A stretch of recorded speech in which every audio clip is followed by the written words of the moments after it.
नमस्कार, मी सायली खांडेकर. साम टीव्हीच्या या विशेष मुलाखतीमध्ये तुम्हा सगळ्यांचं स्वागत. आज आपण गप्पा मारणार आहोत रवींद्र माणगावे सरांची. रवींद्र माणगावे हे Maharashtra chamber of commerce, industries and ॲग्रिकल्चरचे अध्यक्ष आहेत. याशिवाय ते गाव तिथे उद्योजक या अभियानाचे प्रवर्तक आहेत आणि अध्यक्ष आहेत. सर, तुमचं खूप स्वागत साम टीव्हीमध्ये. नमस्कार.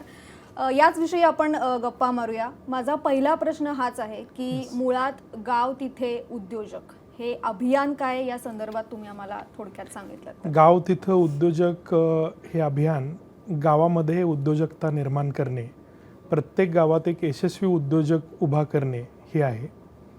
मूलतः ग्रामीण भागामध्ये उद्योजकतेचा अभाव आपल्याला दिसतो महाराष्ट्रामध्ये, आणि ग्रामीण भागामध्ये प्रमुख जर कोणतं व्यवसाय असेल तर तो शेती असतो. शेती व्यवसायाची आत्ताची परिस्थिती आपण सगळेजण जाणता. शेतीमध्ये खूप मोठ्या प्रमाणात नुकसानीला लोकांना सामोरे जायला लागतं. हवामानातील बदलावरती, बराचसा निसर्गातील बदलावरती शेती अवलंबून असते आणि शेती दिवसेंदिवस कमी होत चाललेली आहे. त्यामुळं ग्रामीण भागामध्ये उद्योजकता निर्माण व्हावी आणि नोकरीपेक्षा लोकांनी व्यवसायाकडे वळावं, शहराकडे जाणारा ओघ गावातल्या गावात राहावा व ग्रामीण भागातल्या अर्थकारणाला बळकटी मिळावी, यासाठी गाव तिथं उद्योजक हे अभियान आम्ही चालू केलेलं आहे. या अभियानाची सुरुवात कधी झाली आणि सध्या महाराष्ट्रामध्ये किती ठिकाणी हे अभियान सुरू आहे? साधारण 10 महिन्यापूर्वी महाराष्ट्र चेंबर ऑफ कॉमर्सचा मी अध्यक्ष झाल्यानंतर गाव तिथं उद्योजक हे अभियान आम्ही महाराष्ट्र चेंबर ऑफ कॉमर्सतर्फे चालू केलं आणि ह्या अभियानाचा साधारण 358 तालुक्यामध्ये, म्हणजे महाराष्ट्रातल्या सर्व तालुक्यामध्ये या अभियानाची आम्ही सुरुवात केलेली आहे. महाराष्ट्रातल्या प्रत्येक तालुक्यामध्ये एक तालुका प्रतिनिधी आम्ही प्रमुख समन्वयक म्हणून महाराष्ट्रामध्ये आम्ही नेमणूक केलेली आहे व या अभियानाच्या प्रसारासाठी आम्ही गाव तिथं उद्योजक इन्क्युबेशन काउन्सिलची स्थापना केलेली आहे. मला मुळात सांगा की या अभियानाशी जर का गावातल्या युवकांना जोडायचं असेल तर त्याची प्रोसिजर काय आहे, ते कशा प्रकारे तुमच्याशी संपर्क साधू शकतात? या अभियानाचा आम्ही एक GTU म्हणून प्लॅटफॉर्म तयार केलेला आहे, वेबसाईट आहे. त्या वेबसाईटच्या माध्यमातून जोडू शकतात. परंतु मला सांगावंसं वाटेल की उद्योजकता ही आज निर्माण केली, आज आपण त्याच्यासाठी ॲप्लिकेशन केलं आणि उद्योग चालू झाला असं होत नाही. तर ती एक मानसिकता निर्माण होणे आणि टप्प्याटप्प्याने प्रगती होणे, म्हणजे ट्रेनिंग, प्रशिक्षण किंवा जो उद्योग आपण करतो तो उद्योग पहिल्यांदा कुठंतरी आपण त्याची नोकरी केलेली पाहिजे किंवा त्याचं प्रशिक्षण घेतलं पाहिजे आणि मग उद्योग जर आपण चालू केला तर त्याला सक्सेस होण्याचं प्रमाण खूप मोठं असतं. आता आपल्याला बरेच स्टार्टअप तुम्हाला दिसतील की ते फेल गेलेले स्टार्टअप दिसतात. ह्याचं प्रमुख कारण आम्ही त्याचा अभ्यास केला आणि आमच्या एक निदर्शनाला आलं की त्याचं कारण कोणतं असेल तर पहिल्यांदा प्रशिक्षणाचा अभाव किंवा इन्क्युबेशन आम्ही त्याला म्हणतो, इन्क्युबेट होणं. यासाठी आम्ही उद्योग विचार मंच याची स्थापना केलेली आहे.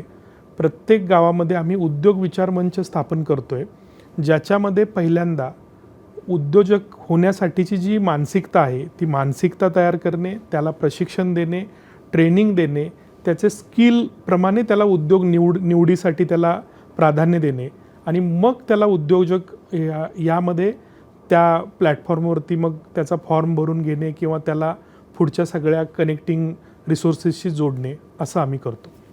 पण यातनं एक प्रश्न असा उभा होतो की प्रत्येक तरुणाची उद्योजकता करण्याची मानसिकता असतेच असं नाही. तर गाव तिथे उद्योजक हे अभियान मग तुम्ही कशा पद्धतीनं या तरुणांना, तुमची काही फिल्टर प्रोसेस आहे की तुम्ही कसं करता? म्हणजे जेव्हा तुम्ही म्हणता की तुम्ही या तरुणांना तुम्ही प्रशिक्षण देता, तर मुळामध्ये याची काही निवड चाचणी आहे का? कारण उद्योग करण्याची इच्छा असणं वेगळं आणि तो जमणं या दोन वेगळ्या गोष्टी आहेत. तर ते तुम्ही कसं ठरवता की कोणाला प्रशिक्षण द्यायचं, कोण तुमचा या सोयीचा म्हणजे लाभ घेणार? आम्ही उद्योजक होण्यासाठी त्याची इच्छा असणं हा सगळ्यात पहिला महत्त्वाचा भाग आहे. इच्छा निवड असूनही चालणार नाही, इच्छेबरोबर त्याला उपलब्ध साधनसामुग्री, रिसोर्सेसही असणं गरजेचं आहे. त्यासाठी मूळ उद्योगाचा गाभा कोणता असेल तर वृत्ती, त्याचा विचार, वृत्ती असणं. मग भांडवल असेल किंवा जागा असेल किंवा अदर मार्केट असेल, हे सगळं कनेक्ट होऊ शकतं. परंतु त्याचा मूळ जर कोणता असेल तर तो आहे उद्योजकीय मानसिकता असणं किंवा त्याची आवड असणं, इच्छा असणं. उद्योग विचार मंचामध्ये आम्ही पहिल्यांदा ज्या वेळेला दुसरा शनिवार आणि चौथा शनिवार आम्ही अशी त्याची रचना केली, एकत्र हे सगळे गावातील मंडळी येतात, त्यावेळेला ते आपापसामध्ये उद्योगावरच फक्त चर्चा करतात आणि त्यातून जो व्यक्ती उद्योगासाठी इच्छा असणारा किंवा त्याच्याकडे ते स्किल आहे का, ती स्किल असण्याबरोबरच तशी तिथं मार्केट उपलब्ध आहे का, ह्याचा सगळ्याची पडताळणी किंवा त्याचे निकष स्क्रुटिनी आम्ही करतो. आणि त्याच्यानंतर मग त्याला जर त्या स्क्रुटिनीमध्ये योग्य आम्हाला वाटला तर मग आम्ही त्याला इतर रिसोर्सेसशी कनेक्ट करतो. इतर रिसोर्सेस म्हणजे काय, तर पहिल्यांदा त्याला ट्रेनिंग देणं हा पहिला भाग झाला. दुसरा आमचा भाग आहे तो आहे त्याला वित्तीय लिंकेज करून देणं, म्हणजे फायनान्शियल लिंकेज. ओके. त्यासाठी त्या भागातली लीड बँक जी असेल त्या लीड बँकेबरोबर आम्ही त्याला टायअप करून देतो. त्यानंतर तिसरा भाग आहे तो मार्केट लिंकेजचा भाग, म्हणजे गावाकडं तरुण असेल, महिला असेल किंवा शेतकरी असतील, हे प्रोडक्शन खूप चांगलं करतात खेडेगावामध्ये, परंतु ते मार्केट त्यांना मिळत नाही. हा त्यातला सगळ्यात मोठा गॅप आहे. तर आम्ही जिल्ह्यातले जे मेन डीलर, डिस्ट्रीब्युटर, सब डीलर, होलसेलर जे आहेत त्यांच्याशी या लोकांचं B2B करून देतो आणि मार्केट लिंकेज त्यांना एकदा करून दिलं की मग प्रोडक्शन गावामध्ये करतील आणि विक्री संपूर्ण जिल्ह्यामध्ये किंवा आसपासच्या जिल्ह्यामध्ये करतील, ह्यासाठी मार्केट लिंकेज करून देतो. आणि शेवटचा टप्पा आम्ही कुठला करत असू तर तो आहे याला स्केलअप करणे. म्हणजे बिझनेसेस गावामध्ये सपोज आहेतच ऑलरेडी, पण त्याला मोठी संधी नाही आहे किंवा तो वाढवायचा आहे त्यांना, तर त्याला आम्ही स्केलअप करून देतो. आणि त्याचमध्ये आम्ही समान प्रकारचे उद्योग एकत्रित आणून त्याचा क्लस्टर बनवतो. ओके. पण मग याच्यामध्ये आता गावामध्ये म्हणून कुठल्या पद्धतीचे व्यवसाय आहेत जे याच्यामध्ये इन्क्लूड आहेत, म्हणजे तरुण तुमच्याकडे कुठल्या बिझनेस आयडियांनी अप्रोच करू शकतात? गावामध्ये आम्ही आमचा गाव तिथं उद्योजक या अभियानामध्ये उद्योग विचार मंच प्रत्येक गावामध्ये जे स्थापन करतोय त्यामध्ये आम्ही हेच सांगतो की जवळजवळ 500 उद्योगाची एक आमच्याकडे बुक आहे. ते बुक आम्ही प्रत्येकाला देतो. त्याच्यामध्ये गावामध्ये निर्माण होऊ शकणारे 500 उद्योगांची यादी आहे. याच्या व्यतिरिक्त अजून एक आम्ही असे 21 ते 22 उद्योग आम्ही असे आयडेंटिफाय केलेले आहेत ज्याला 100% वायबिलिटी गावामध्ये येऊ शकेल, अशा प्रकारची आम्ही एक मांडणी केलेली आहे. आणि त्याची SOP आम्ही त्या गावामधल्या उद्योग विचार मंचामध्ये देतो. त्यामध्ये अनेक प्रकारचे बिझनेस आहेत, म्हणजे अगदी छोट्यातला छोटा बिझनेस म्हणजे चिप्स तयार करण्यापासून गावामध्ये एखादा मशीन शॉप टाकण्यापर्यंत किंवा इनोव्हेटिव्ह कुठलाही एखादा गावामध्ये प्रोडक्ट तयार करण्यापर्यंत, किंवा आत्ताचं युग डिजिटलायझेशनचं आहे तर डिजिटलायझेशनशी संबंधित गावामध्येच राहून कुठला आपल्याला व्यवसाय करता येईल का, असे सगळे 500 उद्योगांची यादी आहे. त्या व्यक्तीच्याकडं असणारं स्किल, म्हणजे तो व्यक्तीकडं असणारं त्याची एक्सपर्टीज आणि उपलब्ध तिथली साधनसामुग्री, म्हणजे सपोज त्या भागामध्ये आज गुळाचं उत्पादन मोठ्या प्रमाणात, ऊसाचं उत्पादन होत असेल, हळदीचं उत्पादन होत असेल, तर ते रिसोर्सेस त्याला कनेक्ट करून मग तो उद्योग पुढे जातो. ओके. पण याच्यामध्ये मला हे खूपच म्हणजे इंटरेस्टिंग वाटतं, कारण आपल्याला माहिती आहे की शहरामध्ये जो तरुण वर्गाचा जो लोंढा येतो त्याच्यामध्ये मग त्यांना प्रत्येक वेळेला त्यांच्याकडे स्किल असून सुद्धा त्या पद्धतीचा जॉब मिळतोच असं नाही, आणि त्याच्यामुळे मग तरुण कदाचित त्यांना नको असलेल्या कामाकडे सुद्धा वळतात. मग ते अगदी डिलिव्हरी बॉय असेल किंवा अशा पद्धतीचं. तर हे मला खूपच इंटरेस्टिंग वाटतं की तुम्ही गावातच राहून तुमचे स्किल्स वापरून तुम्ही उद्योजक होऊ शकता. तर मला सांगा की ह्या सगळ्या मुळात ही आयडिया तुम्हाला कशी सुचली, यामागचं इन्स्पिरेशन काय आहे, याबद्दल थोडंसं सांगितलं? मी माझं गाव सावळवाडी म्हणून आहे, मिरज तालुका, सांगली जिल्हा. माझं शिक्षणही त्या गावामध्ये झालं. मूळतः आमचं गाव 2000 लोकसंख्येचं गाव आहे. आणि एक गोष्ट मला माझ्या जिल्ह्यामध्ये जाणवली की प्रत्येक गावातला लोंढा हा पुण्या मुंबईला जातोय आणि यामुळे गावाच्या गावं ओस पडत आहेत. दुसरा भाग असा आहे की शेतीवरती अवलंबित्व जे आहे त्याच्यातून म्हणावं तसं इन्कम होत नाही आणि त्यामुळं लोक नोकरीसाठी म्हणून पुण्या मुंबईला जातात. याच्यामध्ये जर गावामध्ये प्लॉट आहे, जागा आहे, त्यांची करण्याची इच्छा आहे, पण त्यांना सपोर्ट करणारा कुणीतरी एखादी व्यवस्था किंवा यंत्रणा असेल तर ते व्यवसाय करूही इच्छितात. ही व्यवस्था निर्माण करावी असं मी स्वतः एका छोट्या गावातून आल्यामुळं मला वाटलं. आणि महाराष्ट्र चेंबर ऑफ कॉमर्सचा अध्यक्ष झाल्यानंतर आम्ही पहिल्यांदाच संपूर्ण या देशामध्ये असेल हा पहिलाच प्रयोग आहे, गाव तिथं उद्योजक नावाचं अभियान आम्ही चालू केलं. या अभियानाच्या माध्यमातून प्रत्येक गावामध्ये एक यशस्वी उद्योजक बनवायचा आणि महाराष्ट्रातल्या 36 जिल्ह्यामध्ये साधारण प्रत्येक गावात एक अशा प्रकारे 36,000 उद्योजक आपण बनवायचे, हा आमचा अभियान आहे. आणि सध्या महाराष्ट्रामध्ये जेवढे तालुके आहेत तेवढ्या Yes. प्रत्येक ठिकाणी तुमचं सेंटर किंवा काही आम्ही गाव तिथं उद्योजक इन्क्युबेशन काउन्सिल खाली हब अँड स्पोक मॉडेल आम्ही चालू केलेलं आहे. Okay. हब हे मुंबईमध्ये आहे, जे आमचं सेंटर ऑफिस फोर्टला मुंबईला आहे, आणि स्पोक म्हणजे जिल्ह्याला एक आम्ही गाव तिथं उद्योजक अभियानाचं सेंटर प्रत्येक जिल्ह्यामध्ये आम्ही चालू करतोय ह्या इन्क्युबेशन काउन्सिलचं. तिथं इन्क्युबेट केलं जाईल नवीन उद्योजकांना, महिला ज्या असतील, उद्योजिका असतील किंवा शेतकरी असतील, यांना ही प्रक्रिया तिथं केली जाईल. ओके. याच्यात अजून एक असं आहे की कधी कधी काय होतं की स्किल्स असतात, टॅलेंट असतं, पण म्हणावा तसा प्लॅटफॉर्म मिळत नाही. येस. गावातल्या लोकांना हा प्लॅटफॉर्म मिळणं गरजेचं आहे. जसं तुम्ही आता हा जो उपक्रम आहे हा महाराष्ट्र चेंबर ऑफ कॉमर्समुळे एक प्लॅटफॉर्म दिलेला आहे. तर महाराष्ट्र चेंबर ऑफ कॉमर्सचं याच्यामध्ये आर्थिक योगदान सोडून कशा पद्धतीनं ॲज अ प्लॅटफॉर्म म्हणून ते काम करते आणि त्यांचं कसं योगदान आहे याच्यात? मूळतः महाराष्ट्र चेंबर ही chamber of commerce industries and agriculture ही 1927 साली स्थापन झालेली, म्हणजे ह्या वर्षी आम्हाला 100 वर्ष पूर्ण होत आहेत, अशी फार जुनी संस्था आहे. आणि 500 असोसिएट संस्था आमच्या मेंबर आहेत महाराष्ट्रातल्या प्रत्येक तालुक्यापर्यंत आम्ही जवळजवळ आमचे मेंबर जे ऑलरेडी उद्योग करतायत असे आहेत. आम्ही हा विचार केला महाराष्ट्र चेंबर ऑफ कॉमर्सच्या सगळ्याच आमच्या उपाध्यक्षांनी आम्ही मिळून की ह्या आत्ताच्या उद्योजकांचा नवीन होऊ इच्छिणाऱ्या उद्योजकांना कसा फायदा होईल. सपोज एखादा नवीन होऊ इच्छिणारा उद्योजक त्याला मार्केट मिळवायचं असेल तर ह्या उद्योजकांच्या माध्यमातून मार्केट लिंकेज होईल. तसंच एक्झिस्टिंग उद्योग करणारा अनुभवी माणूस हा नवीन उद्योग करणाऱ्याला प्रशिक्षण देऊ शकेल, त्याला जे ठेच लागून जे त्याला शहाणपण आलंय ते त्याला सांगू शकेल. म्हणून आम्ही जिल्हा समिती, तालुका समिती आणि ग्राम समिती असं आम्ही त्याचं एक केडर बनवलेलं आहे. आणि त्याचा महाराष्ट्र चेंबर ऑफ कॉमर्सच्या ह्या 100 वर्षाच्या संस्थेचा नक्कीच त्या गावातल्या तरुणाला किंवा उद्योजकाला फायदा होईल.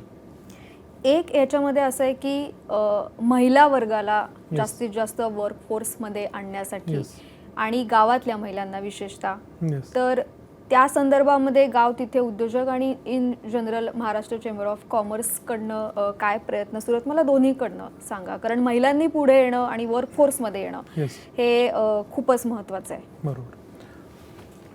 एक गोष्ट मला माझ्या एवढ्या वर्षाच्या अनुभवातून जाणवलेली आहे की गावाकडच्या ज्या महिला आहेत ह्या खूप शिकलेल्या आहेत. तुम्ही कम्पेअर केला गावातल्या पुरुषांशी तर अधिक शिकलेल्या महिला दिसतील, कारण फोकस ओरिएंटेड असतात. नंबर 1. नंबर 2, या महिला शिकलेल्या आहेत, परंतु शिकलेल्या महिलांना गावाकडे त्यांचं करिअर करायला स्कोप मिळत नाही. त्यासाठी त्या स्वतः काहीतरी उद्योग करू इच्छितात. हा झाला पहिला टप्पा. उद्योग इच्छा असणाऱ्यांची संख्या महिलांची पुरुषापेक्षाही गावामध्ये जास्त आहे. पण होतं काय की त्यांना लिमिटेशन येतं, विक्री करण्यामध्ये लिमिटेशन येतं ॲज अ लेडीज म्हणून, किंवा अजून त्यांना भांडवलामध्ये लिमिटेशन येतं. अशा बऱ्याच गोष्टी ह्या त्यांना लिमिटेशन गावामध्ये येतात. त्यासाठी ह्या महिलांना पहिल्यांदा प्रशिक्षण, मी मगाशी म्हणालो तसं ट्रेनिंग घेतल्यानंतर मग जो ते प्रोडक्ट मॅन्युफॅक्चरिंग करू इच्छितात किंवा ट्रेडिंग करू इच्छितात त्यासाठी त्यांना मार्केट लिंकेज करून देणं. बऱ्याच गावामध्ये तुम्हाला महाराष्ट्रातील दिसेल की महिला ऑलरेडी प्रोडक्शन करतायत वेगवेगळ्या वस्तूंचं, महिला स्वतःही करतायत, त्यांच्या बचत गटामार्फतही करतायत, परंतु त्यांना मार्केट मिळत नाही. मार्केट हे हार्डकोर सेल्सचा भाग आहे. सेल्स हा त्याच वेळेला होऊ शकतो ज्या वेळेला तुम्ही त्याला मार्केटची जी काही मागणी आहे त्याप्रमाणे तुम्ही त्याचं प्रोडक्शन कराल. त्यासाठी तो प्रोडक्ट चांगलं पॅकिंग करणं, त्याचं ब्रँडिंग चांगलं करणं, तो प्रोडक्ट हायजेनिक असणं, ह्या सगळ्या गुणवत्तावरती आधारित ज्या काही गोष्टी आहेत त्या आम्ही उद्योग विचार मंचामध्ये सांगण्याचं काम करतोय. आणि हा एकदा भाग कंप्लीट झाला की मग मार्केट लिंकेज करण्यासाठी महाराष्ट्र चेंबर ऑफ कॉमर्सचे जे काही आमचे सभासद असेल किंवा आमचे जी काही जिल्ह्याची कार्यकारिणी आहे ती त्यांना होलसेलर, डीलर, डिस्ट्रीब्युटर यांच्याबरोबर कनेक्ट करून देण्यासाठी जिल्ह्यामध्ये आम्ही तशा प्रकारचे कार्यक्रम इथून पुढे चालू करतो. ओके. आता तुम्ही मागच्या 10 महिन्यांपासून हे अभियान सुरू केलंय आणि याच्यामध्ये महिलांचा सहभाग सुद्धा आहे असं तुम्ही म्हणताय. थोडा वेगळा प्रश्न, एक तरुण म्हणजे मुलगा उद्योजक आणि एक महिला उद्योजक, एक तरुणी, यांच्यामध्ये तुम्हाला मानसिकतेमध्ये मुळात काय फरक दिसतो आणि त्यातनं त्यांना काही वेगवेगळे चॅलेंजेस येतात का जे तुम्हाला या सेंटर्समधनं महिला म्हणून वेगळ्या पद्धतीने सॉल्व्ह करायला लागतात? म्हणजे उद्योजक ती आहेच आहे, पण ती एक महिला आहे, त्याच्यामधनं येणारी काही वेगळी लिमिटेशन्स तुम्हाला दिसतात किंवा काही प्रॉब्लेम्स दिसतात का ज्याला ॲड्रेस हे अभियान करतं? मी मगाशी म्हणालो तसं महिलांना सगळ्यात मोठा प्रॉब्लेम कुठला येत असेल तर त्या तयार करणाऱ्या प्रोडक्टची विक्रीसाठीचा मोठा प्रॉब्लेम येतो. पहिला भाग, विक्री ही प्रत्येक गावागावात जाऊन किंवा बाहेर जाऊन करणं हा भाग आहे. आपल्या भारतीय संस्कृतीमध्ये लग्न होऊन आलेली महिला ही घराबाहेर पडून प्रत्येक गावामध्ये फिरून आपला प्रोडक्ट विक्री करू शकत नाही, कारण तिच्यावरती घरातील जबाबदारी पण तेवढीच असते. मग मुलांचं शिक्षण असतं, घरातल्या जबाबदारी असतात, हे सगळे असते. तर ते लिमिटेशन हे महिलांना मोठं येतं असं मला वाटतं. तो अडथळा येतो मोठा. त्यासाठी त्यांना मार्केट लिंकेज करून दिलं पाहिजे. सेकंड, मार्केट लिंकेज करून देण्याबरोबरच त्याच्यासाठी एक्झिबिशन वेगवेगळे आपल्याला जिल्ह्याला घेतले पाहिजेत. आणि जसं शॉपिंग सेंटर असतं तसं गावामध्ये किंवा तालुक्यामध्ये फक्त महिलांच्यासाठी आपल्याला, महिला बचत गटांच्यासाठी आपल्याला शॉपिंग सेंटर त्यांना स्पेस दिला पाहिजे, जेणेकरून ते त्यांचा प्रोडक्शन केलेल्या विक्री करू शकतील. तशा प्रकारे सवलती आपण महिलांच्यासाठी पुढे आणल्या पाहिजेत असं मला वाटतं. ओके. याच्यामध्ये मी तुम्हाला म्हणजे आता म्हटलं तसं की गावामध्ये म्हणजे मग शेतकरी असतील तर मग शेतीशी रिलेटेड काही उद्योग किंवा दुधाशी रिलेटेड काही प्रोडक्शन, किंवा महिला असतील तर त्यांच्या संबंधी प्रोडक्शन. सध्या तुमच्याकडे मागच्या 10 महिन्यामध्ये जास्ती कुठल्या उद्योग करण्यासाठी प्रेफरन्स आहेत? म्हणजे प्रोडक्शनसाठी का शेती रिलेटेड जोडधंदे त्याच्याशी रिलेटेड आयडियाज आहेत? कशा पद्धतीने? मी नेहमी माझ्या कोणत्याही गाव तिथं उद्योजक हे जे अभियान आम्ही चालू केलं आहे, गाव तिथं उद्योजक अभियान, याच्यामध्ये मी नेहमी सांगतो की शेतकऱ्यांनी आता व्यापारी झालं पाहिजे, उद्योजक झालं पाहिजे. नोकरीच्या पाठीमागं न धावता उद्योजक बनण्यासाठी धावलं पाहिजे. पण उद्योगाकडे ती मानसिकता पाहिजे. म्हणजे ज्या वेळेला एखादी व्यक्ती त्याच्या ऊस लावते तर ऊसाकडं ऊस म्हणून न बघता ऊसाकडे बघताना त्याला ऊसामध्ये त्याला साखर किंवा गूळ दिसला पाहिजे. टोमॅटोकडे बघताना त्याला सॉस दिसला पाहिजे किंवा संत्र्याकडे बघताना त्याचा ज्यूस किंवा पल्प दिसलं पाहिजे. ज्या वेळेला तो ती नजर ठेवेल, त्याला ते दिसेल की यामध्ये होणारा उद्योग आहे, तर तो उद्योगाच्या टप्पा पार करेल. म्हणजे त्याची मानसिकता उद्योजक ही बनेल. तो माइंडसेटनी ते बघितलं पाहिजे. तर ते शेतकऱ्याकडं किंवा त्या गावातल्या उद्योजकाकडं ही मानसिकता बनवण्याचं काम हे आमचं अभियान पहिल्यांदा करेल. पहिला टप्पा. दुसरा टप्पा असा आहे की ही एकदा मानसिकता बनल्यानंतर त्याला मी म्हणालो तसं रिसोर्सेसशी कनेक्ट करणे आणि गावामधली जी काही आत्ताची जी आर्थिक विषमता गाव आणि शहर याच्यामध्ये जी झालेली आहे ती दरी नाहीशी करण्याचं काम हे अभियान करेल. उदाहरणार्थ, गाव म्हणजे शाळेची अवस्था वाईट, दयनीय अवस्था, आरोग्याची दयनीय अवस्था. शहर म्हणजे आधुनिक शिक्षण, शहर म्हणजे आरोग्याच्या सगळ्या सुविधा असणारे हॉस्पिटल्स. ही एक दरी निर्माण झालेली आहे. मी नीरज हातेकर सरांना भेटलो, जे मुंबई विद्यापीठाचे अर्थशास्त्र विभागाचे प्रमुख होते. तर त्यांच्याबरोबर बोलण्यातून मला आलं की महाराष्ट्रातल्या ग्रामीण भागाची अवस्था, जर मुंबई, पुणे, नाशिक असे मेट्रो सिटी वगळता उरलेल्या ग्रामीण भागाची अवस्था ही बिहार आणि झारखंडपेक्षा पण वाईट आहे. ही अर्थकारणाची अवस्था ग्रामीण भागाची आहे. सगळ्यात जास्त आत्महत्या संपूर्ण देशामध्ये जर कुठं होत असतील तर त्या महाराष्ट्रात शेतकऱ्यांच्या आत्महत्या होत आहेत. तर ही अवस्था जर आपल्याला बदलायची असेल तर फक्त शेतीवरती अवलंबित्व नाहीसं केलं पाहिजे आणि पुढं आपल्याला उद्योगामधली मानसिकता, उद्योजकीय मानसिकता बनवून उद्योग उभा करून गावागावामध्ये दिले पाहिजेत. मी माझ्या चेंबरच्या सगळ्या कार्यक्रमात आम्ही सगळेजण सांगतो, आमच्या चेंबरचे सगळे पदाधिकारी, आपण देशामध्ये हरित क्रांती बघितली, धवल क्रांती अनुभवली, कर्मवीर भाऊराव पाटील, महात्मा ज्योतिबा फुले, सावित्रीबाई फुले यांच्या माध्यमातून शिक्षण क्रांती ही खूप मोठ्या प्रमाणात महाराष्ट्रातूनच पूर्ण देशाला मिळाली. आता महाराष्ट्र चेंबर ऑफ कॉमर्सच्या माध्यमातून आपण ग्राम उद्योग क्रांती ही आपण आता देशभरात घडवायची आहे, हा आमचा संकल्प आहे. ओके. याच्यात थोडा एक वेगळा प्रश्न. आता तुम्हाला माहितीच आहे की आर्टिफिशियल इंटेलिजन्स, एआयचा शिरकाव सगळीकडे आहे. म्हणजे आता आमच्या पत्रकारितेच्या फील्डमध्ये सुद्धा एआयचा अगदी मुक्त हस्ताने आम्ही वापर करतो. तर एआयचा या सगळ्यावर कसा परिणाम आहे आणि मुळात डिजिटायझेशन जे होतंय एकदम स्पीडी लेवलनी, तर गावातल्या तरुणांनी त्याचा पॉझिटिव्हली उपयोग कसा करायचा या संदर्भात तुम्ही त्यांना प्रशिक्षण देता का, जेणेकरून त्याच्या व्यवसायामध्ये एआय आणि डिजिटल या दोन्हीचा चांगल्या पद्धतीने उपयोग करून ते पुढे जाऊ शकतील? आत्ताचं युग हे मला वाटतं व्यवसायाच्या दृष्टीनं सगळ्यात सुवर्ण युग आहे. त्याचं मेन कारण जो तुम्ही प्रश्न विचारला त्याच्या प्रश्नातच त्याचं उत्तर आहे.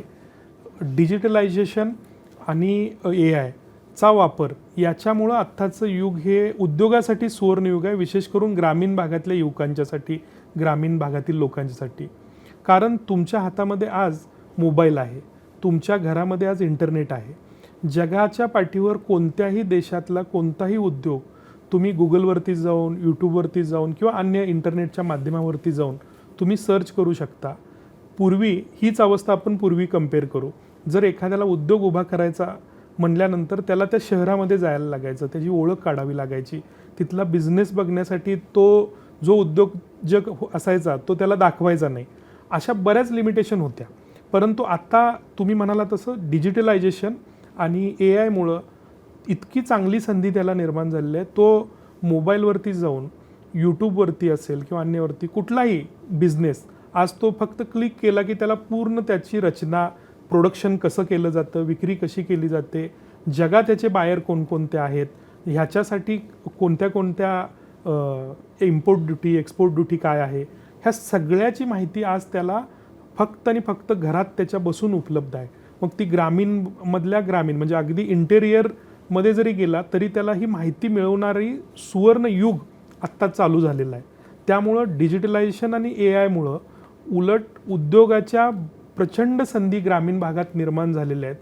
आणि आत्तापर्यंतच्या पूर्ण काळामधला मला वाटतं की ग्रामीण भागातली उद्योजकता वाढण्यासाठी हा सुवर्ण काळ आहे असं मला वाटतं. याला जोडूनच मी आणखीन एक सांगतो, चीनची जर आपण ग्रोथ बघा, आज 1947 साली स्वतंत्र झालेला भारत आणि 1949 साली स्वतंत्र झालेला चीन, याच्यामध्ये 1980पर्यंत चीन आपल्या मागे होता. 1980 नंतर झपाट्यानं 75-80 नंतर त्याची प्रगती झाली आणि चीन आज जागतिक महासत्ता बनणार इथंपर्यंत चीनचं पूर्ण त्याची उद्योगातली प्रगती झालेली आहे किंवा डेव्हलपमेंट झालेली आहे. याचं कारण काय असेल तर त्यांनी TVE नावाचा एक प्रोजेक्ट म्हणजे टाउनशिप विलेज एंटरप्रिनर्स नावाचा प्रोग्राम त्यांनी गावागावामध्ये राबवला. आम्ही गाव तिथं उद्योजक अभियान जे आम्ही म्हणतो तो ऑलरेडी त्यांनी TVE प्रत्येक गावामध्ये त्यांनी राबवलेला आहे. त्या माध्यमातून प्रत्येक ग्रामीण भागामधल्या मुलांना त्यांनी स्किल केलं, त्यांना उद्योजकीय मानसिकता तयार केली, त्यांना उद्योजक बनवलं, शेतीवरचं अवलंबित्व कमी केलं आणि आज चीनमध्ये एवढी मोठी प्रगती, एवढी अवाढव्य प्रगती, विकास त्यांचा झालेला आपल्याला दिसतो. मला वाटतं की आपल्यालाही आपल्या ग्रामीण भागामध्ये आज भारताची लोकसंख्या जवळजवळ 160 कोटीच्या पर्यंत पोचलेली आहे आणि देशाची जर तुम्ही क्षमता बघितली तर ती क्षमता एवढ्या मोठ्या पॉप्युलेशनला पेलण्यासारखी नाही आहे. पण जगाचं पूर्ण द्वार आपल्यासाठी उघडा झालेलं आहे. जगामध्ये आपण प्रोडक्शन करून आपला माल विकू शकतो, एवढी मोठी मॅन पॉवर आपल्याकडे आहे. गरज आहे त्यांना स्किल करण्याची, पहिल्यांदा त्यांच्यात मानसिकता घडवण्याची आणि मग पुढं जाऊ शकते. याच्यामध्ये काही राज्यामध्ये तशा प्रकारची मानसिकता, तशा प्रकारची उद्योजकता दिसते, जसं गुजरात आहे, राजस्थान आहे. परंतु आपल्या मराठी माणसामध्ये सुद्धा ती मानसिकता हेतुपुरस्पर जाणीवपूर्वक आपण घडवले पाहिजे, आणली पाहिजे. यासाठी उद्योग विचार मंच हे काम गावागावात आपण स्थापन केले पाहिजेत आणि ते आम्ही महाराष्ट्र चेंबर ऑफ कॉमर्सच्या वतीनं करतोय. एक थोडा वेगळा प्रश्न. आता जेनझी एकदमच चर्चेत आहेत, हो. तर शहराकडचे जेनझी म्हणजे जे आता एक 20, 25, 26, 27 वयामध्ये आहेत आणि गावाकडचे जेनझी, याच्यामध्ये आपल्याला बराच फरक पडतो. हो. तर या पर्टिक्युलर एज ग्रुपमधनं तुम्हाला या तुमच्या अभियानामध्ये काही सहभाग त्यांचा आहे का? त्यांचा कशा प्रकारे रिस्पॉन्स आहे आणि भविष्यामध्ये या खेड्यापाड्यातल्या जेनझींनी या अभियानाशी जोडलं जावं यासाठी तुमचा काही प्लॅन आहे का? तुम्ही जाणून बुजून त्यांना काही त्यांच्याशी जोडले जाण्यासाठी काही विशेष प्रयत्न करताय का? नक्कीच. जेनझी हा आपल्या समाजाचा घटक आहे आणि त्याला सगळ्याच प्रक्रियेमध्ये आपण जोडलंच पाहिजे, कारण येणारं भविष्य जेनझीचंच आहे. जेनझीला जोडण्यासाठी आपण एकच केलं पाहिजे की त्यांचा सगळ्यात मोठा कळीचा मुद्दा, त्यांच्या हातातलं ब्रह्मास्त्र काय आहे, तर मोबाईल. तर मोबाईलमध्ये पण त्यांच्याकडचा सगळ्यात मोठा सहभाग जास्त कशावर दिसतो, तर रील्समध्ये दिसतो. तर ह्या ज्या रील्स आहेत, इन्स्टामध्ये आहेत किंवा अन्य रील्स आहेत, याच्यामध्ये उद्योग कसे बघता येईल हे सगळ्यात महत्त्वाचं. आपल्याला त्यांना जास्तीत जास्त त्यांची क्रिएटिव्हिटी, त्यांची एनर्जी ही उद्योगासाठी लावली पाहिजे. देश विकासासाठी त्यांना जास्तीत जास्त त्यांच्याकडून एंगेज ते झाले पाहिजेत.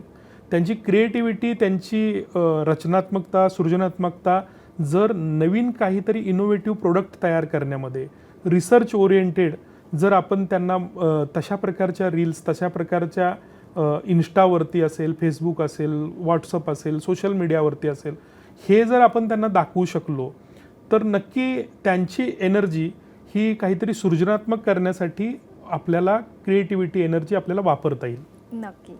एक शेवटचा पण महत्त्वाचा प्रश्न. भारत आणि युरोपमध्ये नुकतंच एक ट्रेड डील झालं, युरोपियन युनियनमध्ये. तर या ट्रेड डीलकडे तुम्ही कसं बघता आणि त्या ट्रेड डीलचा काय परिणाम होईलच भारतावर असं तुम्हाला वाटतं? मला वाटतं की याला मदर ऑफ ऑल डील असं म्हणलं जातं की आत्तापर्यंतचे जेवढे आपले करार झालेत त्या करारामध्ये सगळ्यात प्रभावी युरोपियन युनियनबरोबरचा आपला जो करार झालेला आहे तो आहे. या माध्यमातून इम्पोर्ट आपण जे काही तिकडून करणार आहोत त्याच्यामध्येही खूप मोठ्या सवलती दिलेल्या आहेत, सूट आहे. आणि आपण जे एक्सपोर्ट करणार आहोत त्याच्यामध्येही जवळजवळ अगदी 0% एक्सपोर्टसाठीही आपल्याला तिकडं जे आपण एक्सपोर्ट प्रोडक्ट करणार त्याच्यामध्येही आपल्याला सवलती देण्यात आलेल्या आहेत. याचा नक्की फायदा आपल्या एक्सपोर्टसाठी होईल. मी मगाशी म्हणालो तसं प्रोडक्शन जे करतो आपण त्याला जागतिक बाजारपेठेमध्ये युरोपामध्ये प्रचंड संधी निर्माण होतील आणि आपण जे इम्पोर्ट करणाऱ्या माल जो महागडा होता तोही इम्पोर्ट ड्युटी आपण काही अंशी कमी केल्यामुळे त्याचाही आपल्या ग्राहकांना स्वस्त दरात मिळेल. या माध्यमातून एक्सपोर्टला संधी प्रचंड निर्माण युरोपियन युनियनमध्ये होईल आणि त्याचा फायदा आपल्या जे मॅन्युफॅक्चरर्स आहेत, MSME, SME आहेत, मग ते संपूर्ण भारतातले आहेत, त्यांना त्याचा परकीय चलन या देशाला आपल्या देशाला मिळेल. तर ही जी काही युरोपियन युनियनबरोबरचा जो आपला ॲग्रीमेंट आहे याचा खूप मोठा प्रभाव येणाऱ्या काळात आपल्याला दिसेल. Sir, thank you. तुमच्या अभियानाला खूप खूप शुभेच्छा. मी अशी इच्छा व्यक्त करते की गावागावातले अनेक तरुण तुमच्या या अभियानाशी जोडले जावत आणि भारत हा केवळ नोकरी करणाऱ्यांचा नाही तर उद्योजकांचा देशसुद्धा भविष्यामध्ये घडो. साम टीव्हीशी बोलल्याबद्दल खूप खूप धन्यवाद. अनेक शुभेच्छा. थँक्यू.